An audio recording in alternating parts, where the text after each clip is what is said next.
আসসালামু আলাইকুম সবাইকে। আশা করি সকলে অসংখ্য ভালো আছেন। আলহামদুলিল্লাহ আল্লাহর রহমতে আমিও ভালো আছি। তো আজকের এই ভিডিওতে আমি দেখাতে যাচ্ছি কিভাবে আপনারা সম্পূর্ণ ভেরিফাইড একটি Melbet account voter ID card ছাড়া খুলবেন। অনেকে ভাবতেছেন যে ইল্লিগাল একটা ওয়েবসাইট, এখানে ভোটার আইডি কার্ড দিয়ে খুললে যদি ভবিষ্যতে কোনো সমস্যা হয় তাহলে এর দায়ভার কে নেবে? তো আজকে তাদের জন্য এই ভিডিওটি, যে যারা চাচ্ছেন বেটিং করতে কিন্তু আপনার কোনো লিগ্যাল ইনফরমেশন আপনি শো করতে চাচ্ছেন না, তো আজকে তাদের জন্য এই ভিডিও। তো ভোটার আইডি কার্ড ছাড়া খোলার জন্য সর্বপ্রথম আপনাকে গুগল থেকে মেলবেট অ্যাপসটি ডাউনলোড করতে হবে। অ্যাপসটি ডাউনলোড করে নেওয়ার পরে প্রবেশ করবেন। প্রবেশ করার পর দেখবেন আমার যেমন ইন্টারফেস দেখিয়েছে আপনার ঠিক একই রকম ইন্টারফেস দেখাবে। তো এখান থেকে এই যে উপরে দেখেন রেজিস্ট্রেশন অপশন আছে, এখানে একটা ক্লিক করবেন। ক্লিক করার পরে উপরে যে অপশন আছে ইন ওয়ান ক্লিক, এখানে একটা ক্লিক করবেন। ক্লিক করার পর আপনাকে এখানে একটা ইন্টারফেস দেওয়া হবে যেটা আপনাকে পূরণ করতে হবে। এখানে ইন্টারফেস যেমন থাকবে ঠিক একই রকম রাখবেন। রাখার পর এই যে দেখেন প্রোমো কোড অপশন আছে, এখানে আপনি প্রোমো কোড দিবেন। তো এখানে আপনি লিখবেন NAF007। একটু ভালোভাবে খেয়াল করুন, দেখুন NAF007 এটা হচ্ছে অফিসিয়াল একটু প্রোমো কোড, যেটি ব্যবহার করলে আপনি পাবেন 100% বোনাস। আপনার জন্মদিনের বোনাস, বছর শেষে বোনাস, বছর শুরুতে বোনাস এবং বিশেষ ক্ষেত্রে প্রথম ডিপোজিটে 100% বোনাস। আপনি ১,০০০ টাকা ডিপোজিট দিলে ১,০০০ টাকা বোনাস এবং ১০,০০০ টাকা ডিপোজিট দিলে ১০,০০০ টাকা পর্যন্ত বোনাস। তো এখানে এই প্রোমো কোডটি দেওয়ার পরে নিচে যে গ্যাপ আছে, গ্যাপে একটা ক্লিক করবেন। তারপরে নিচে একদম নিচে দেখেন রেজিস্ট্রেশন বাটন আছে, তো এই রেজিস্টারে ক্লিক করবেন। ক্লিক করার পরে দেখেন এখানে আপনাকে ক্যাপচা সলভ করার কথা বলবে। তো এইখানে এই ঘরটিতে একটা ক্লিক করে দিবেন। ক্লিক করার পরে এখানে আপনাকে একটা ক্যাপচা দেবে।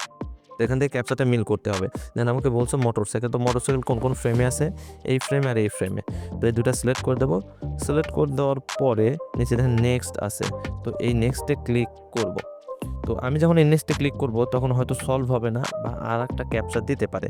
তো এইভাবে আপনাকেও ৪-৫ টা ক্যাপচা দিতে পারে। যে কয়টা ক্যাপচা আছে সব কয়টা সলভ করবেন। মানে এরকম ক্যাপচা আসবে, আপনি শুধু ফ্রেম মিলাবেন। তো এখানে মিলানোর পরে নেক্সটে বারবার ক্লিক করতে থাকবেন। নেক্সটে ক্লিক করার পরে দেখবেন একসময় দেখা যাবে লেখা উঠবে যে ক্যাপচা হ্যাজ কমপ্লিটেড, অর্থাৎ ক্যাপচা কমপ্লিট হয়ে গেছে। তো তারপরে আপনাকে একটা ইউজার নেম এবং পাসওয়ার্ড দেবে এই প্রকারের। তো অবশ্যই এটি কিন্তু আপনারা স্ক্রিনশট দিয়ে রাখবেন, কারণ এটা হবে আপনার অ্যাকাউন্টের লগইন ইউজার নেম এবং পাসওয়ার্ড, যেটি দিয়ে আপনি অ্যাকাউন্টটা তৈরি করবেন, মানে অ্যাকাউন্টটিতে ঢুকবেন। তো মূলত মেন জিনিসটাই এটি। তো অবশ্যই এটি কিন্তু সংরক্ষণ করে রাখবেন এবং নিচে দেখেন নেক্সট অপশন আছে, নেক্সটে ক্লিক করে ডিরেক্ট অটো লগইন করে নেবেন। দেখেন লগইন হওয়ার পর দেখেন আমার যেমন ইন্টারফেস দেখিয়েছে আপনার ঠিক একই রকম ইন্টারফেস দেখাবে। তো এইখান থেকে আপনাকে এখন ভেরিফাই করতে হবে। আপনি অ্যাকাউন্টটা খুলে ফেলেছেন, এখন আপনাকে করতে হবে ভেরিফাই। তো ভেরিফাই করার জন্য নিচে দেখেন অপশন আছে, একটা অপশন আছে মেনু অপশন। তো এখানে ক্লিক করবেন। ক্লিক করার পর একদম উপরে দেখেন আছে আইডি নাম্বার, এখানে একটা ক্লিক করবেন।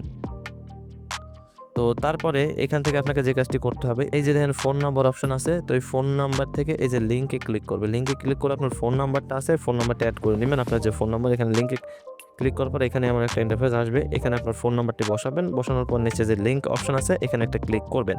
তারপর আপনার ফোন নাম্বারে একটা কোড যাবে।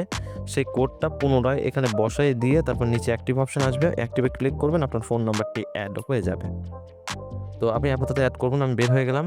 তারপরে ফোন নাম্বারটি অ্যাড করার পরে একদম উপরে দেখেন আছে এন্টার ডিটেইলস, এখানে একটা ক্লিক করবেন। তারপরে এখানে একটা ইন্টারফেস দেওয়া হবে। এইখানে এই ফর্মটি আপনাকে পূরণ করতে হবে আপনার ব্যক্তিগত তথ্যের সাহায্যে। তো দেখেন সারনেম অর্থাৎ আপনার মেইন যে নামটি থাকবে সেই নামটি এখানে দিবেন। যেমন আমার নাম মোহাম্মদ শফিক ইসলাম, তো আমি এখানে শফিক লিখলাম। তারপর ফার্স্ট নেম যেটা আছে এখানে লিখবো এমডি বা মোহাম্মদ। তারপরে প্যাট্রিয়টিক এখানে শেষের নামের অংশটুকু দিয়ে দিবেন। তারপর আছে ডেট অফ বার্থ, এখানে একটা ক্লিক করবেন। ক্লিক করে আপনার ভোটার আইডি কার্ডের যে ডেটটি আছে আপনি ঠিক একই ডেট দিবেন। তো তারপরে আছে দেখেন এই যে প্লেস অফ বার্থ, এখানে আপনি বাংলাদেশ লিখবেন। তারপরে আছে দেখেন রিজিয়ন, তো এই রিজিয়নে একটা ক্লিক করবেন। ক্লিক করার পরে আপনি কোনখানে আপনার বাসা, তো এইখানে দেখেন বরিশাল, চিটাগং, ঢাকা। আপনার যে বিভাগ সেই বিভাগটি সিলেক্ট করবেন। তো তারপরে আছে দেখেন সিটি, তো সিটিতে একটা ক্লিক করবেন। ক্লিক করার পর আপনার যে জেলা সেই জেলাটা এখান থেকে সিলেক্ট করে নেবেন। তারপরে আছে দেখেন রেসিডেন্স অ্যাড্রেস, তো এখানে একটা ক্লিক করবেন। ক্লিক করার পরে আপনার যে গ্রামের বাসাটি আছে সেখানে এখানে লিখে দেবেন। তো লিখে দেওয়ার পরে তারপর দেখেন কি আছে, তারপরে আছে ডকুমেন্ট টাইপ, এখানে ডকুমেন্ট টাইপ এখানে একটা ক্লিক করবেন। ক্লিক করার পরে এইখান থেকে আপনি সিলেক্ট করবেন ন্যাশনাল আইডি কার্ড। আমি ন্যাশনাল আইডি কার্ড ছাড়াই খুলবো, শুধু আমি যেভাবে বলছি আপনি ঠিক একই রকমভাবে খুলবেন। তো ন্যাশনাল আইডি কার্ডে সিলেক্ট করবেন। সিলেক্ট করার পরে নিচে সিরিজ নাম্বার আছে, এখানে আপনি লিখবেন 1। তারপরে আছে দেখেন ডকুমেন্ট নাম্বার। এইখানে আপনি যে আপনার ফোন নাম্বারটি অ্যাড করছেন সেই ফোন নাম্বারটি 017 বাদে দিয়ে দিবেন। আপনি যে ফোন নাম্বারটি অ্যাড করেছেন সেই ফোন নাম্বার, একই ফোন নাম্বার 017 যে থাকবে, 018 যে কোনো যেটাই থাকুক ওটা বাদে দিয়ে দেবেন। তারপর ডেট অফ ইস্যু, এখানে একটা ক্লিক করবেন। ক্লিক করার পরে এইখানে 2020 থেকে 2025-এর মধ্যে যে কোনো একটা ডেট আপনি দিয়ে দিবেন। তারপর আছেন ইস্যুড বাই, তো এখানে একটা ক্লিক করবেন। ক্লিক করার পরে এখানে লিখবেন বাংলাদেশ গভর্নমেন্ট।